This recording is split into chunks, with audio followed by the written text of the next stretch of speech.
কে রে মূর্খ তুই আমার ধ্যান ভঙ্গ করলে। ইসরায়েলের বুগদাদ শহরে আমি আসছিলাম, এখন আমার হেন থেকে তুই বাংলাদেশ নেত্রকোনা আনছস। अच्छा কেন লাগি আইসস তুই মূর্খ? বাবা তোমার বাত আইছি বাবা, তুমি তো অন্তরে কবা, তুমি সবই জানো বাবা। হে আদম সন্তান, জীবনে মূর্খতার পরিচয় দিলি তুই একটা মূর্খ। কোন জায়গার জীবনে বায়াত হইলি না, গরুর পাও ধরলি না, জীবনে তুই আর সুপথের সাথে দেখা তোর আর হইতো না। अच्छा তুই কোন জায়গাত বায়াত হ, বাবার চরণ ধর, বাবার চরণ দুলি নে। বাবা যদি একবার তোর দিকে তাকা, সারা জীবন তোর জীবন সুখময় হয়ে উঠবে। তুই যে আইসুস আমার কাছে কিছু নাই রে। যা আছে সবই আমার বাবার কাছে আছে। আমার বাবা এই জায়গায় ঘুমায় রয়েছে, আমার কাছে কিছু নাই, সব আছে আমার বাবার কাছে। আমার বাবা হইছে অন্তর্যামী, আমি কোনো কিছু জানি না, সবই জানে আমার বাবা, আমার কলা বাবা।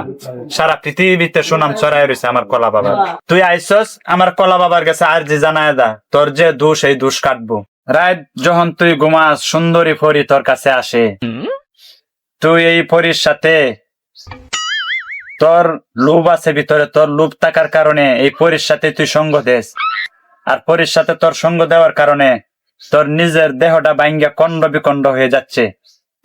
আইসুস তুই আমার বাবার কাছে কয়ে যা, আমার কাছে কোনো কিছু নাই। আমার বাবা যদি একবার তোরে চা, তাহলে সবকিছু তোর ঠিক হয়ে যাবো। তুই না এখন আয়, তুই যা, তুই না আমার দেন ভঙ্গ করছিস। আমি আবার একটু বুগদাদ শহরে দেন, যা।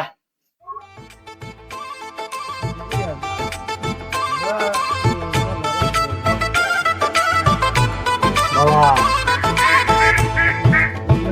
বাবা আমি বাবা তাইছি বাবা।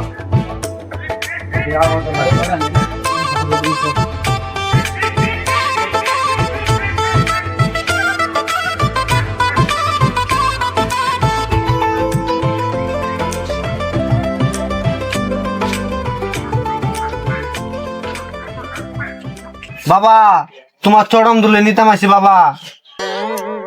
হ্যাঁ বাবা তুই আইসুস, তুই খুব ভালো করছিস রে বাবা। তুই রাইট জায়গাতে আছিস, সঠিক জায়গাতে আছিস।